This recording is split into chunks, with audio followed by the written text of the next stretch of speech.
मोहतरम नाज़रीन अस्सलाम वालेकुम। आज की हमारी वीडियो का मौजू है कि आपने किस तरह से कम चौड़ाई वाले सूट में शलवार की कटिंग करनी है। क्योंकि बाज़ औक़ात हमारे पास ऐसे कपड़े या सूट आ जाते हैं जिसकी चौड़ाई कम होती है, यानी वो मीटर के बजाय गज़ में होते हैं। तो इसमें आपने किस तरह कटिंग करनी है ये आज आपको समझाएंगे। देखिए, हमारे पास शलवार जो है उसकी लंबाई 43 इंच है और 3 इंच हम उसमें नाफे के लिए ऐड करेंगे तो आ जाएगा हमारे पास 46 इंच। 40 इंच पर हम निशान लगाएंगे और उसी निशान पर हम इसको फोल्ड कर देंगे इस तरह से।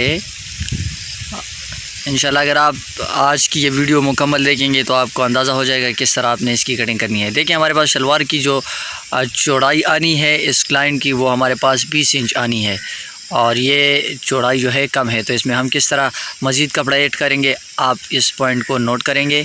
हमारे पास देखें, ये जो बंद साइड हैं ये हमने अपने अपोजिट साइड में रख दी हैं और जो खुले साइड हैं ये मेरे साइड में हैं। देखें, ये अपने साइड में अपने रखने होते हैं।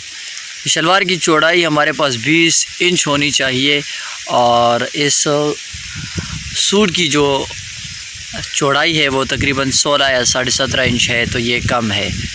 ये देखिए, ये कपड़ा हमारे पास कमीज़ से जो इजाफ़ी कपड़ा बच जाता है, जिस तरह हम कमीज़ की कटिंग करते हैं और इजाफ़ी कपड़ा बच जाता है, ये वही कपड़ा है। अब उसी में हम शलवार की जो चौड़ाई है वो कंप्लीट करेंगे। तो आपने इसको इस तरह से फोल्ड करना है कि यहाँ पर आपने अपने बंद साइड जो है अपनी तरफ करनी है और खुले साइड शलवार के उस दूसरे हिस्से के खुले साइड की जानिब कर देने हैं इस तरह से। अब देखें, इसको पैमाइश कर ले तो बिल्कुल हमारे पास 20 इंच आ रहा है और ये जगह भी आपने 20 इंच ही रखनी है। पांचा हमारे पास 7 इंच है तो हम आधा इंच सिलाई के लिए इजाफी लेंगे। 7.5 इंच पर हम इसका निशान लगाएंगे और अब अपने साथ इस निशान को पुर कर दें। दोस्तों, इसी निशान पर आपने कटिंग करनी है। बिल्कुल आप देखें, हमारे पास जो है शलवार की पैटर्न कंप्लीट हो चुकी है।